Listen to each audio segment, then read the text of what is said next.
Welcome. You're listening to Ask the Doulas, a podcast where we talk to experts from all over the country about topics related to pregnancy, birth, postpartum, and early parenting. Let's chat.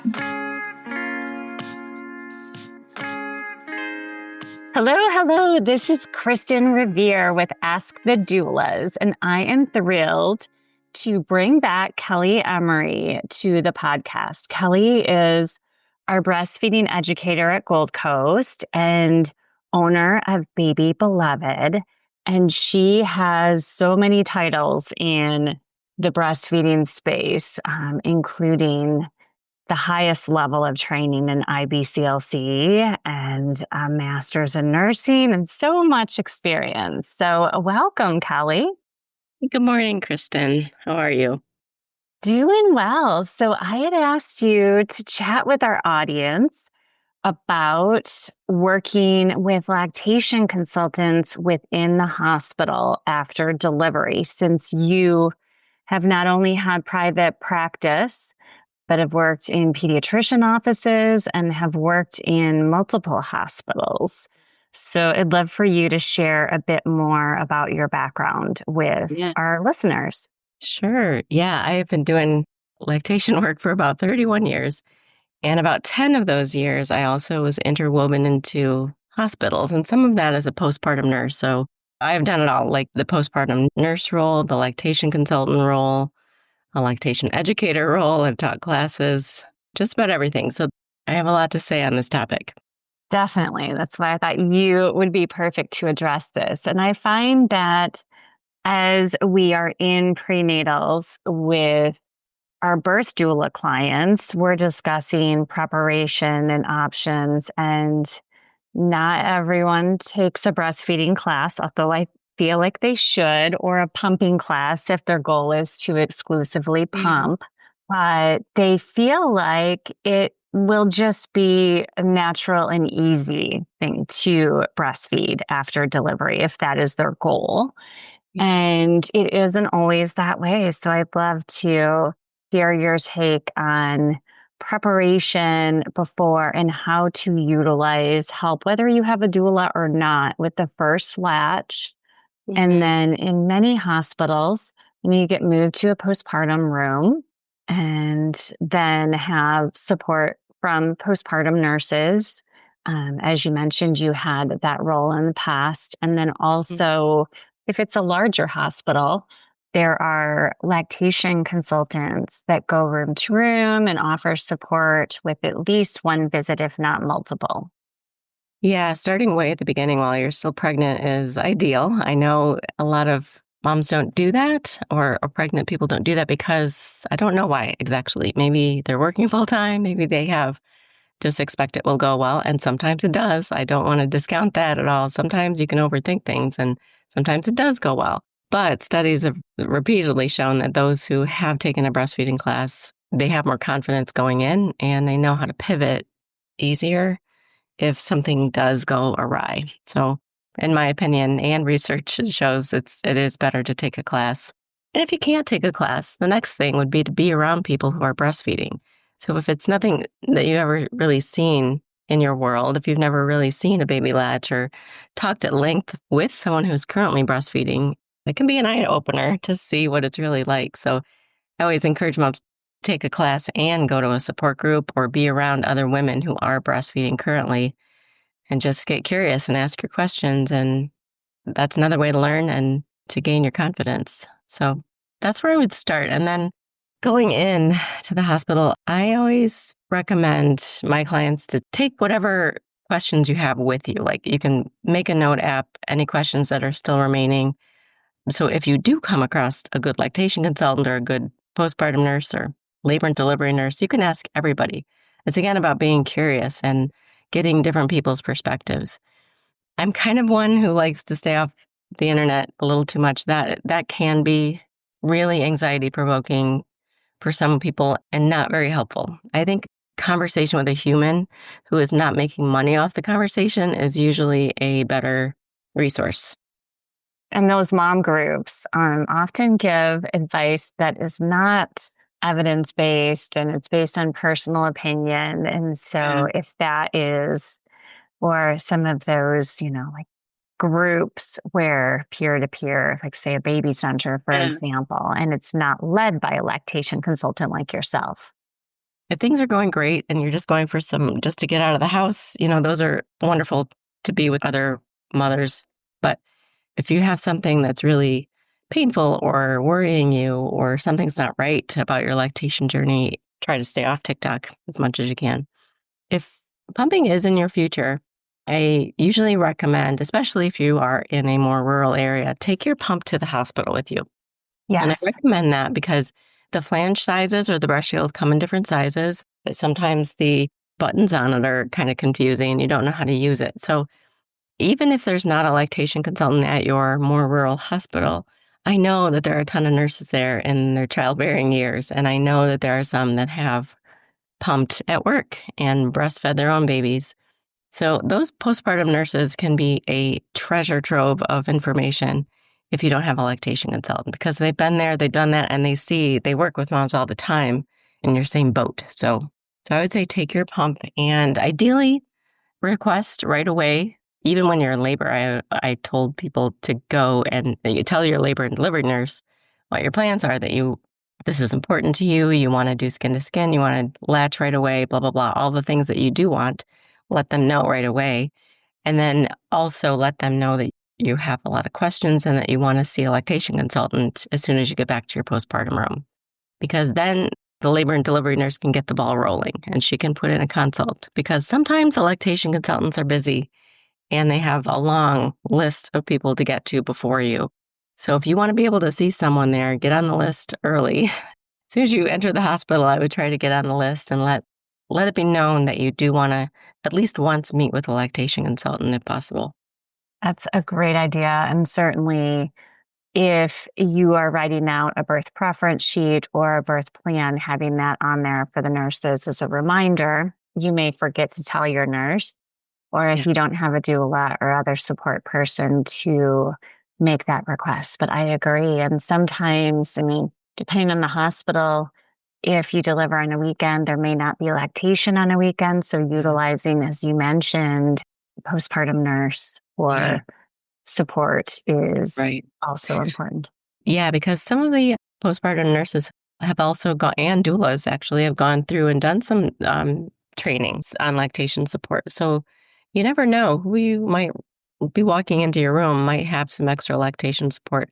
I remember when I was a postpartum nurse, our nurse manager would assign me to people who were having breastfeeding issues because they knew that I had the extra IBCLC certifications. So don't be shy about advocating for yourself. Another thing I don't want you to be shy about, because this has happened before, is that if you're not clicking with anybody, if you're not clicking with your nurse, if you're getting a bad vibe with your lactation consultant, anyone, you do have the right to ask the manager or ask someone else for an assignment change for whatever reason. That I'm just not clicking, I'm not getting the help I need, or whatever your reason is. And then you can ask for somebody else that you might click with. And that includes a lactation consultant. It's your stay at the hospital. And so you want to get the most out of it as you can. So if you're dreading her walking in, then that's no good. That's no good for your lactation journey. It's not good for your mental or emotional stay. And you deserve comfortable care where you feel safe. And as you mentioned, having questions written down in advance to maximize your time. So depending on the schedule of that lactation consultant, they may only have 10 minutes with you, or they may be able to spend more time. So, yeah. And if they don't, say it is a weekend or a holiday, or they don't have lactation there and you just don't feel confident going home, didn't feel like you get your answers, know that first part of your journey, you're in the hospital just for a day or two, maybe 3 at a C-section. Just know that if things didn't go great in those first 3 days, whatever happens, it doesn't define the rest of your breastfeeding journey or your healing journey. It's just the beginning. So some beginnings are smooth and some are rocky. So expect a little bit of both in lactation and in parenthood in general. But And also know that you're not alone and that there are people out there in the community, not just in the hospital, but there are more people out there who've traveled this path before you, and they can show you the way or help you create your own unique path. There's support groups, there's La Leche League, there's in-home lactation consultations, there's office visits that you can come to, there's telehealth if that's more comfortable to you. But yeah, you don't have to do it alone. Right. Hey, Alyssa here. I'm just popping in to tell you about our course called Becoming. Becoming a Mother is your guide to a confident pregnancy and birth, all in a convenient 6-week online program. From birth plans to sleep training and everything in between, you'll gain the confidence and skills you need for a smooth transition to motherhood. Live coaching calls with me and Kristin, tons of expert videos including chiropractic care, pelvic floor physical therapy, mental health experts, breastfeeding, and so much more. You'll also get a private Facebook community with other mothers going through this at the same time as you to offer support and encouragement when you need it most. If you'd like to learn more about the course, you can email us at info@goldcoastdoulas.com or check it out at thebecomingcourse.com. We would love to see you there. We also have a book called Supported, Your Guide to Birth and Baby, which makes a beautiful companion to this course. It's a great book for any expecting mother and is the perfect baby shower gift. You can find information on that book at supportedbook.com.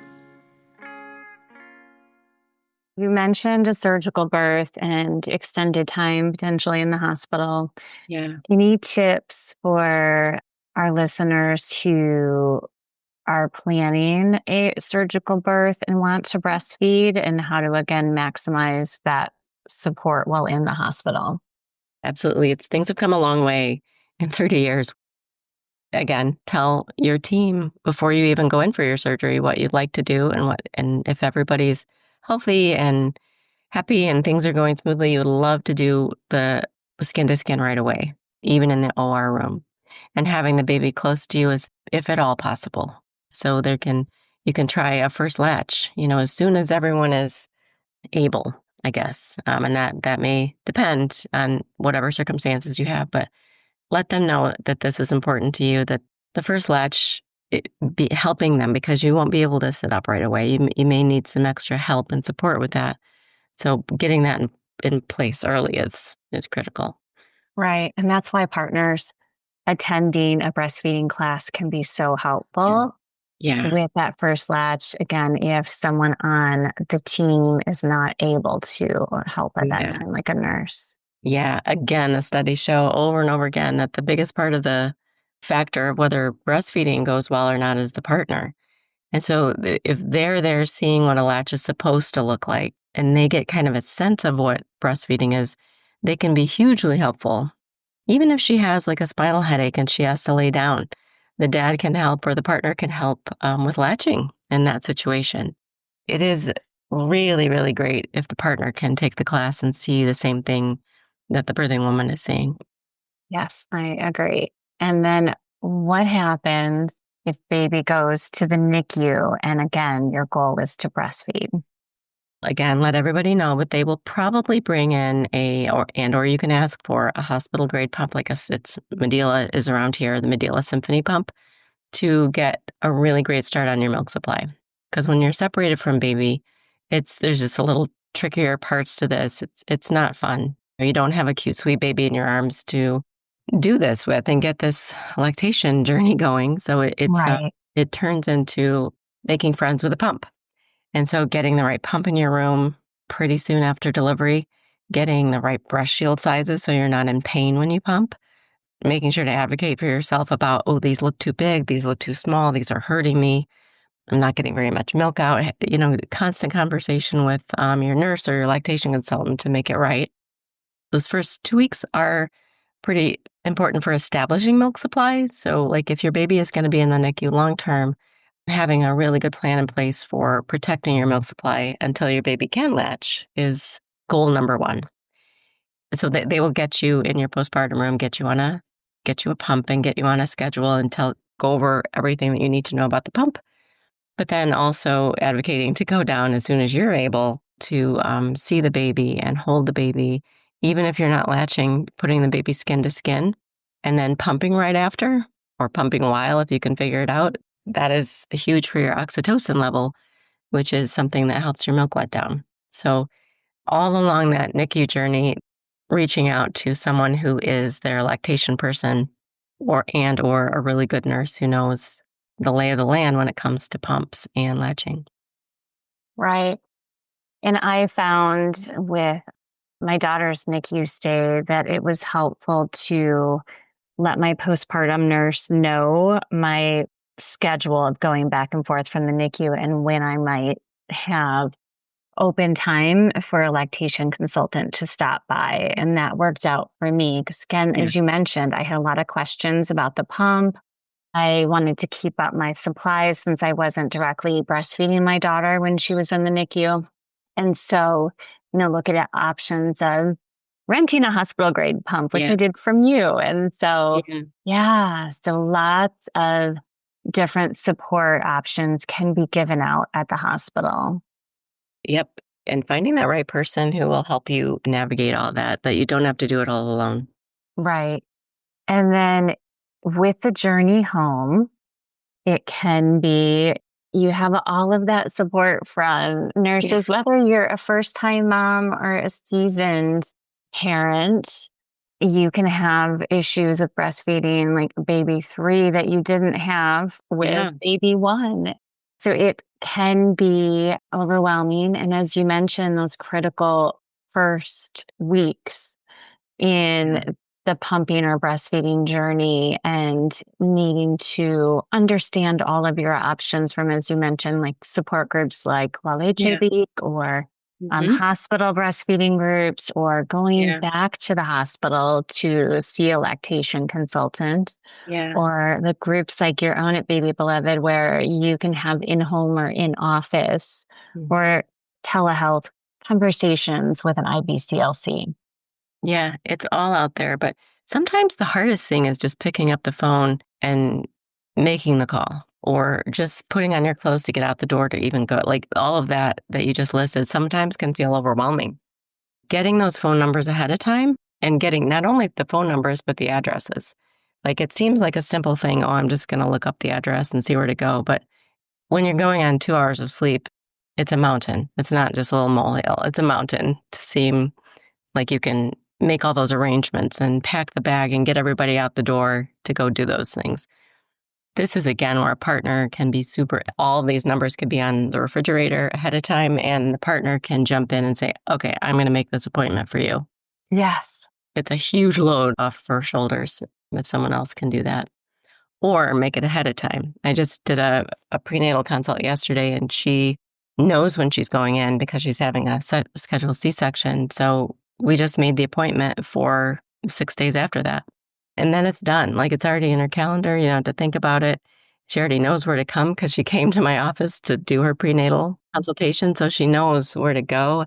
So all those little barriers, they seem little, but they're big at the time when you have a lot on your mind. But planning ahead is ideal. Just like doing a trial run to the hospital. You could do a trial run to the lactation consultant's office, to your pediatrician's office when you're traveling with a newborn. And there's something about that.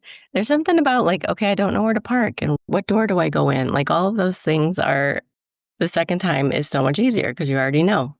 Exactly. And, it is challenging to, as you mentioned, make appointments and the overwhelm and the sleep deprivation. So having a partner support, or if you have a doula or family member to help make appointments, keep you on track, even accompany you to appointments can be helpful as postpartum doulas. If a client wants to attend a support group, we can go with them or to a pediatrician's office.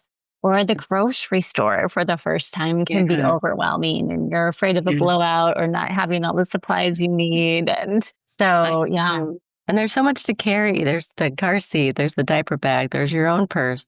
And then if they're coming to my office, they bring their pump sometimes and they bring a breastfeeding pillow. But I mean, I have pillows here, but they don't know that. They just bring a lot of stuff.